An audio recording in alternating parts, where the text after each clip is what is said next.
Hello guys, welcome to our online education platform pi engineers point पे आप सभी लोगों का बहुत बहुत स्वागत है।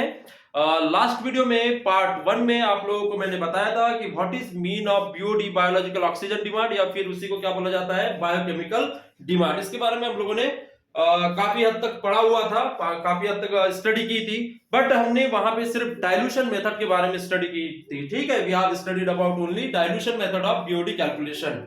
Today we are going to start our next method, first stage BOD. ठीक है, फर्स्ट स्टेज बीओडी है, उसे हम कैसे कैलकुलेट करेंगे इसके बारे में स्टडी करते हैं। Before that we going to start some new topic, that is your BOD and type of BOD. BOD तो हमने पढ़ लिया है कि क्या होता है, what is meaning of BOD, लेकिन इसके टाइप्स देख लेते हैं बेटा।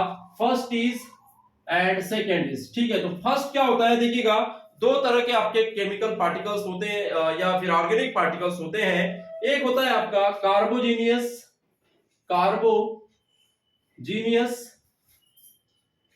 मटेरियल या मैटर्स। ठीक है, आपके दो तरह के मैटर्स होते हैं ऑर्गेनिक में। एक होता है आपका कार्बोजीनियस मटेरियल्स या मैटर्स, ठीक है, और मैटर्स, और दूसरा होता है बेटा आपका what is this, next is your nitrogenous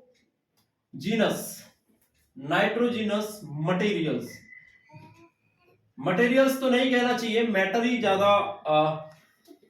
अच्छा वर्ड होगा, है ना। मैटर्स यूज करें, मटेरियल वर्ड यूज नहीं कीजिएगा। ठीक है, तो नाइट्रोजीनियस मैटर्स आपके कंपाउंड्स में अवेलेबल होते हैं और कार्बोजीनियस आपके मैटर्स आपके कंपाउंड में अवेलेबल होते हैं। किसके बेटा, ऑर्गेनिक मैटर्स के। ठीक है, तो ऑर्गेनिक मैटर्स को आप दो पार्ट में डिवाइड करते हैं, one is your carbogenous and another is nitrogenous matters. Okay, तो कार्बोजीनियस जो बीओडी है, ठीक है, कार्बोजीनियस मतलब कि कार्बोजीनियस जो कंपाउंड्स होते हैं किसके, ऑर्गेनिक मैटर्स के, उनको डिकम्पोज करने के लिए जो ऑक्सीजन की रिक्वायरमेंट होगी उसे बोला जाता है बेटा first stage BOD. Understand what is first stage BOD, तो याद में रखें what is mean of first stage BOD.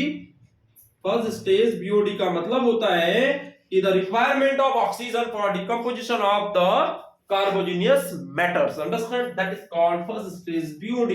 Note it down. The requirement of, लिख लें आप लोग,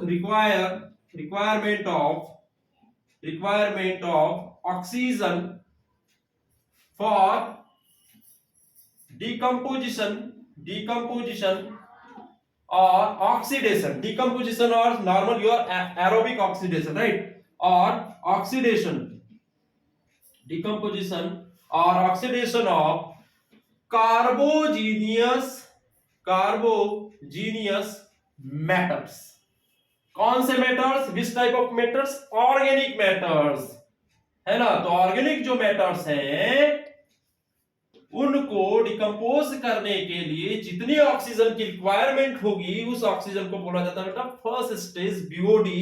समझ में आ गई बात, ये तो आप लोगों को समझ में आ गया कि what is mean of first stage BOD. ठीक है, ये ऑक्सीडेशन प्रोसेस भी है ना, एरोबिक ऑक्सीडेशन। चलिए अब बात करते हैं नाइट्रोजन। ये डेफिनेशन जो है बेटा इसके इस पार्ट में आएगी, कार्बोजीनियस मैटर्स के पार्ट में, या कार्बोजीनियस ऑर्गेनिक मैटर। अब नाइट्रोजीनियस की बात करते हैं। नाइट्रोजन जो कंपाउंड्स होते हैं वो इजीली ब्रेक नहीं होते बेटा, right, they are not break easily because of they are very strong bonds, है ना, they have very strong bonds, that's why the decomposition of this matters are very take very more time. So the nitrogen materials decompose after carbogenous materials, okay, या carbogenous matters. That's why we called nitrogenous matters decomposition is called your second order BOD. इसे क्या बोलेंगे बेटा, second order या second stage BOD, second stage BOD.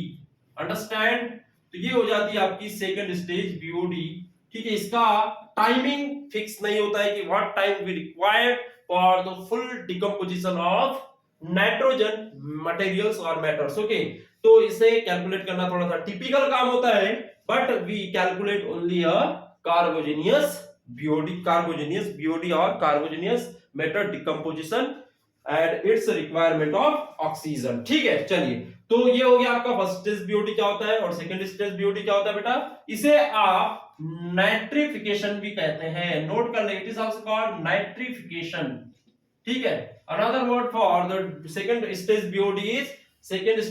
BOD is nitrification, understand. Note कर ले, इसे nitrification भी बोला जाता है, इसे बड़ा इंपॉर्टेंट है।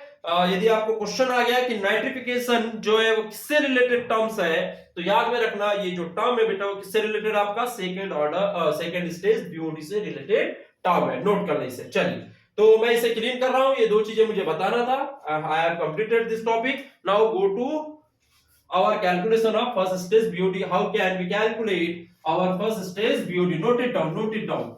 आप लोग ये वीडियो को पॉज करके देख सकते हैं, देयर इज नो इशू कि आप कैसे नोट करेंगे, ठीक है। चलिए, तो फर्स्ट स्टेज बीओडी में क्या होता है, देखिए कि जब आपके ऑर्गेनिक मैटर्स आपके वेस्ट वाटर में या फिर रॉ वाटर में, मैंने पहली बात बोला है आप लोगों को, पहले ही बताया है कि दोनों के लिए इंपॉर्टेंट है। आपका रॉ वाटर में भी बीओडी प्रेजेंट हो सकती है, मतलब कि ऑर्गेनिक मैटर्स प्रेजेंट हो सकते हैं, और आपका वेस्ट वाटर में तो ऑर्गेनिक मैटर्स जनरली प्रेजेंट होते ही हैं, ठीक है।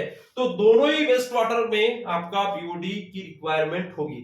अंडरस्टैंड मैं क्या कहने चाह रहा हूं? तो यहां पे मुझे फर्स्ट स्टेज बीओडी निकालना है, तो फ्रेश जो वेस्ट वाटर होगा या फ्रेश जो रॉ वाटर होगा उसमें ऑर्गेनिक मैटर्स आपके क्या है, प्रेजेंट है। तो इन दैट केस स्टार्टिंग में जो बीओडी होगी, स्टार्टिंग में जो ऑक्सीजन की रिक्वायरमेंट होगी वो कैसी होगी बेटा, मैक्सिमम होगी ना। Starting BOD requirement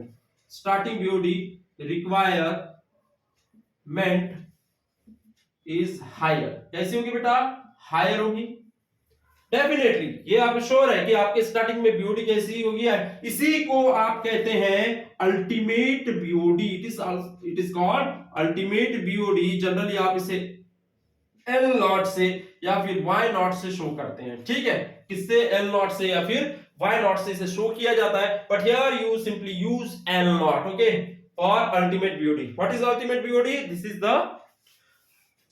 maximum requirement of oxygen for decomposing the whole carbogenous matters, okay। पूरे कार्बोजेनियस मैटर्स को डिकम्पोज करने के लिए जो ऑक्सीजन की रिक्वायरमेंट होगी वही आपकी अल्टीमेट बीओडी होगी, ठीक है यार। मतलब वही रिक्वायरमेंट होगी ऑक्सीजन की। बात समझ में आ रही है? देखिए, जैसे जैसे आपका टाइम पास होगा, जैसे कि आपका 1 घंटा हो गया, 2 घंटा हो गया, ठीक है, तो आपका एयर आपके वाटर में क्या होती जाती है बेटा, मिलते चले जाती है, वैनिश होते रहती है ना, घुलते रहती है, ठीक है। तो आपके जो मटेरियल्स है, जो मेटल्स हैं, वो ऑक्सीडाइज होते रहते हैं। तो डेफिनेटली आफ्टर टी टाइम्स और after some time the requirement of BOD will be decrease, right. क्या होगी बेटा, आपकी ऑक्सीजन की रिक्वायरमेंट डिक्रीज होते चले जाएगी। तो फर्स्ट स्टेज बीओडी में ये बोला गया है, क्या बोला गया है, इसे आप लोग नोट कर लेना इधर नीचे, मैं यहां इस पार्ट में लिख रहा हूं। क्या बोला गया है कि जो बीओडी का डिफरेंस होगा, अभी मुझे कितनी बीओडी चाहिए, मतलब कि ऑक्सीजन चाहिए, बाद में कुछ देर के बाद में कितनी ऑक्सीजन चाहिए, तो पहले तो मुझे मैक्सिमम चाहिए, बाद में क्या चाहिए बेटा, कम चाहिए। तो उसमें जो डिफरेंस होगा वही क्या होंगे, ऑर्गेनिक मैटर्स आपके रिमूव हो चुके होंगे या ऑक्सीडाइज हो चुके होंगे। बात समझ में आ रही है? तो ये जो डिफरेंस है टाइम के साथ में, ये किसके प्रोपोर्शनल होगा बेटा, जो प्रेजेंट में आपके ऑर्गेनिक मैटर्स वहां पे प्रेजेंट रह जाएंगे उसके प्रोपोर्शनल होगा, ऐसा हमें कहा गया है। तो बात समझ में आ रही है? बात समझ में आ रही है? तो क्या बेटा, रेट ऑफ चेंज ऑफ, देखिए रेट ऑफ, नोट करें, rate of change of organic matters is directly proportional to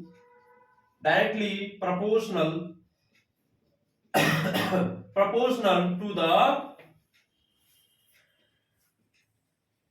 organic matters present,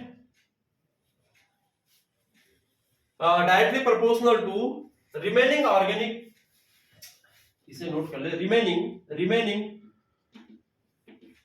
organic matters in present। बात समझ में आ रही है क्या कहना चाह रहा हूं? ये आपका सिंपल सा स्टेटमेंट है, रेट है बेटा, rate of change of organic matter, मतलब कि जो ऑर्गेनिक मैटर, मतलब कि अभी कितने हैं, मतलब ऑर्गेनिक मैटर जितने आपके क्या हो रहे हैं, ऑक्सीडाइज हो रहे हैं, उतनी ऑक्सीजन आपकी रिक्वायरमेंट होगी। मतलब कि जितने मेरे अभी फिलहाल में ऑर्गेनिक मैटर्स आपके पास अवेलेबल हैं, कुछ देर के बाद कम होंगे, तो उनमें जितना जो भी डिफरेंस होगा वो किसके प्रोपोर्शनल होगा बेटा? अभी फिलहाल में अब मेरे पास कितने ऑर्गेनिक मैटर्स प्रेजेंट है आफ्टर टी टाइम्स, है ना? तो जितने भी ऑर्गेनिक मैटर प्रेजेंट होंगे उनके डिफरेंस के बराबर होगा। तो देखिएगा बुक्स में अलग लैंग्वेज में दिया गया है, थोड़ा सा बिल्कुल स्लाइटली, है ना, लेकिन मैं इजी लैंग्वेज में बता रहा हूं। तो देखिए बेटा, स्टार्टिंग में मेरे L0 ऑर्गेनिजम्स होंगे, ऑर्गेनिजम्स बोल रहा हूं, ऑर्गेनिक मैटर्स होंगे। टी टाइम्स के बाद LT होंगे। बात समझ में आ रही है ना? इनिशियल ऑर्गेनिक मैटर्स, और LT क्या होगा बेटा? Organic matters after T time. T time के बाद मतलब कि कुछ देर बाद ऑर्गेनिक मैटर्स कितने प्रेजेंट होंगे, बात समझ में? तो इनका difference with respect to time, मतलब इनका डिफरेंस क्या हो जाएगा बेटा? L माइनस LT, यही डिफरेंस होगा। ये जो डिफरेंस है किसके रिस्पेक्ट में बेटा? टाइम के रिस्पेक्ट में। किसके रिस्पेक्ट में? टाइम के रिस्पेक्ट में। ये जो होगा वो किसके प्रोपोर्शनल होगा बेटा? जो मेरे पास अभी प्रेजेंटली ऑर्गेनिक मैटर्स प्रेजेंट है आपके वेस्ट वाटर में या रॉ वाटर में, उसके प्रोपोर्शनल होगा, यही बोला गया। तो आपको कैसे दिया होगा? DLT upon DT proportional to या इक्वल टू करके दिया होगा, और इस तरह से लिखा जाता है -K इंटू LT। इस तरह से आपको बुक में दिया होगा, या ऐसा लिखें या ऐसा लिखें, कोई दिक्कत नहीं है। जब आप प्रोपोर्शनल का साइन लगाएंगे, हटाएंगे, तो आपको कांस्टेंट यूज करना पड़ता है, आप लोगों ने पढ़ा होगा, है ना? तो मैं कांस्टेंट हटा देता हूं, ये प्रोपोर्शनल का साइन हटा देता हूं, तो क्या आ जाएगा बेटा? L0 minus LT divide by T is equal to ये K इंटू T आ जाएगा, K इंटू LT आ जाएगा। यहां पे माइनस साइन यूज करना है K के साथ में, क्यों? क्योंकि T टाइम्स के बाद मेरा क्या हो रहा है बेटा? डिक्रीज हो रहा है। क्या डिक्रीज हो रहा है? ऑर्गेनिक मैटर्स डिक्रीज हो रहे हैं, right? That's why we taking the minus sign. बात समझ में आ रही है? देखिएगा, यदि मैं इसको LT को इधर लेके आऊं, है ना, तो क्या हो जाएगा? तो देखिएगा, ये जनरल यही होता है। इसको मैं इंटीग्रेट कर दूंगा तो टोटल टाइम के लिए मेरा निकल के आ जाएगा, ठीक है? तो टोटल टाइम के लिए निकल के आ जाएगा बेटा, तो क्या हो जाएगा? देखिएगा, इंटीग्रेट कर देता हूं, DLT अपॉन LT, है ना, इज इक्वल टू T को इधर लेके चले जाऊंगा तो -K इंटू T, इस तरह से कर दूंगा। इक्वेशन यही लेना है, मैं जनरल इसको बता रहा हूं क्या होता है, लेकिन इसी फॉर्म में आपको लेना है, ठीक है? तो नोट कीजिएगा इसे।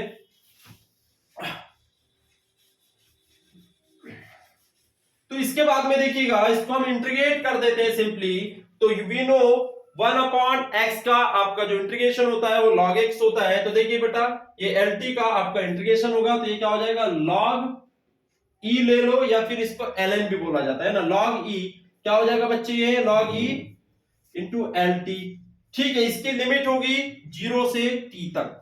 कहां से कहां तक लिमिट होगी बेटा? 0 से t तक लिमिट होगी। तो यहां से 0 से t तक मैं लिमिट लगा दूंगा, तो ये लिमिट लगा दिया, इज इक्वल टू क्या हो जाएगा बेटा? बोलो।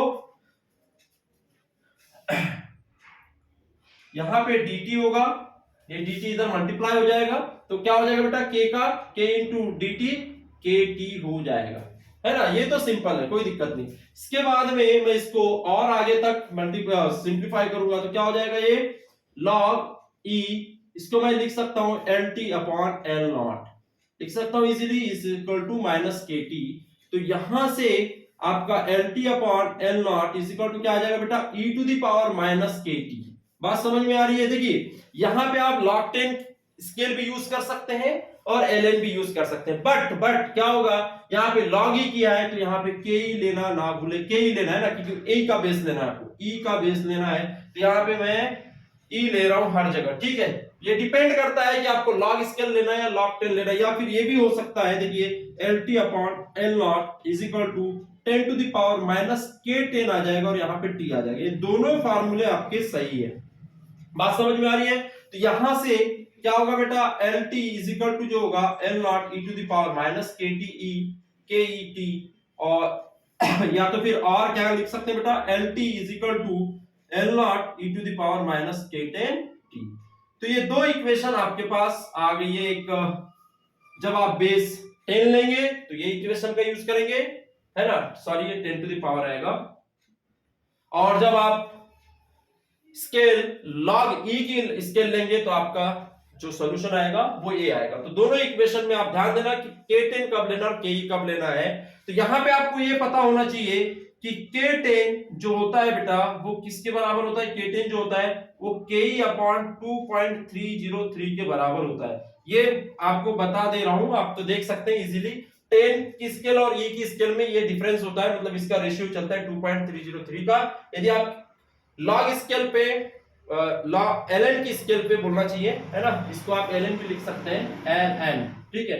ln की स्केल पे जो भी वैल्यू होगी उसको 2.303 से डिवाइड करते हैं तो लॉग जो स्केल है 10 की, लॉग 10 की स्केल है उसके ऊपर आपकी वैल्यू आ जाती है। तो इसे नोट कर लें, this is my first stage BOD formula. और यहाँ पे जो एलटी है बेटा वो क्या है, प्रेजेंट में मेरे पास कितने ऑर्गेनिक मैटर्स मेरे पास प्रेजेंट है उसकी वैल्यू है क्या, LT, means remaining organic matters. क्या है बेटा ये रिमेनिंग ऑर्गेनिक मैटर्स, इसे नोट कर लें, पॉज कर लें वीडियो को, मैं थोड़ा सा क्लीन करने जा रहा हूं, उसके बाद हम आगे बढ़ते हैं, ठीक है। तो एलटी क्या है बेटा यहाँ पे, what is LT, LT is a remaining organisms, organic matters. तो LT is equal to remaining organic matters जो आपके वेस्ट वाटर में या फिर रॉ वाटर में बचे हुए हैं, इतने ऑर्गेनिक मैटर्स को अब और ऑक्सीडाइज करना है, ठीक है। तो ऑक्सीडाइज करेंगे वो तो बात की बात में। तो हमारे पास कितने ऑर्गेनिक मैटर्स ऑक्सीडाइज हो गए, तो बेटा पहले मेरे पास इनिशियल केस में कितने थे बेटा L नॉट, और बाद में कितने बचे हैं LT बचे हैं। तो ऑक्सीडाइज मैटर कितना होगा बेटा, oxidize matters is equal to क्या होगा, L नॉट माइनस LT हो जाएगा। डेफिनेटली पहले इतने थे अब इतने बचे हैं तो इनका जो डिफरेंस होगा वही आपका ऑर्गेनिक मैटर्स होंगे, राइट, या ऑर्गेनिक मैटर्स जो डिकम्पोज हो गए हैं या फिर ऑक्सीडाइज हो गए, ठीक है। तो कितना होगा बेटा ये L नॉट ले लेते हैं, यहाँ पे LT की वैल्यू कितनी आ गई, कोई भी ले लो, ये चाहे ये लो चाहे आप ये ले, कोई भी वैल्यू रख सकते हैं। L नॉट में ये ले रहा हूं e to the power minus K E into T, ठीक है। तो इसी को आप बीओडी कहते हैं, इसी को आप क्या कहते हैं बेटा, बीओडी, बीओडी। बात समझ में आ गई, मतलब कि जो ऑक्सीडाइज अमाउंट होता है उसको बीओडी बोला जाता है। तो यहां से L नॉट कॉमन निकल जाएगा तो 1 minus E to the power minus K E T बचेगा, and this is my y। इसको आप y से भी डिनोट करते हैं, किससे डिनोट करते हैं बेटा, y से डिनोट करते हैं, किसको, बीओडी। जो आपकी ऑक्सीडाइज हो चुके हैं मेटल्स उनको आप बीओडी कहते हैं, या उतनी ऑक्सीजन लगी जितने ऑक्सीडाइज हो गए। बात समझ में आ रही, मैं क्या कहना चाह रहा हूं, उतनी ऑक्सीजन मुझे नीड होगी जितने मुझे ऑक्सीडाइज करना होगा। तो जितने ऑक्सीडाइज हो चुके हैं उतनी ऑक्सीजन मुझे रिक्वायर्ड होगी, तो इतनी ऑक्सीजन मुझे रिक्वायर्ड होगी, ठीक है। y ये होगी मेरी बीओडी की equation, very simple equation, y is equal to L naught 1 minus e into K T. अब यहाँ पे k क्या होता है, तो k is your rate constant, proportional है ना, जब भी प्रोपोर्शनल का साइन हटाते हैं तो k आ जाता है, मैंने बता दिया आपको कैसे आता है, थोड़ी सी प्रोसेस बताई थी, बड़ा सिंपल है। तो k इज रेट कांस्टेंट, क्या बेटा, इसको क्या बोला जाता है, रेट कांस्टेंट बोला जाता है, और इसकी वैल्यू पर डे में होती है, किसमें, पर डे में वैल्यू आप रखते हैं, बीओडी को आप डे में कैलकुलेट करते हैं, and we take minimum 5 days, right. तो बीओडी 5 जनरली हम यूज करते हैं, तो बीओडी 5 के लिए फार्मूला हो, चाहे बीओडी 3 के लिए हो, या 2 के लिए हो, या 7 के लिए हो, चाहे 8 के लिए हो, आप फार्मूला कॉमन यही यूज करेंगे। बट आपकी k की वैल्यू चेंज हो जाती है अकॉर्डिंग टू टेम्परेचर। किसके हिसाब से होती है बेटा चेंज, के की वैल्यू, टेम्परेचर ज्यादा होगा तो रेट कांस्टेंट ज्यादा होगा, टेम्परेचर कम होगा तो रेट कांस्टेंट कम होगा। टेम्परेचर क्यों, क्योंकि टेम्परेचर बढ़ता है तो जो ऑक्सीजन, नेचुरल ऑक्सीजन होती है पानी में जल्दी जल्दी घुलने लगती है, जिसकी वजह से ऑक्सीडेशन तेजी से होता है और आपका रेट कांस्टेंट की वैल्यू ज्यादा बढ़ जाती है। ये पॉइंट लिख लेना, मैं दिखा दूंगा। तो बेटा आज का लेक्चर हम यहाँ पे एंड करते हैं। क्या होता है फार्मूला समझ में आ गया, के क्या होता है, रेट कांस्टेंट होता है। इसके आगे मैं कुछ एक दो न्यूमेरिकल करा दूंगा बीओडी के ऊपर, और ये रेट कांस्टेंट के बारे में मैं थोड़ा सा और बताऊंगा बेटा, ठीक है। तो मिलते हैं नेक्स्ट लेक्चर में पार्ट 3 में, तब तक के लिए थैंक यू।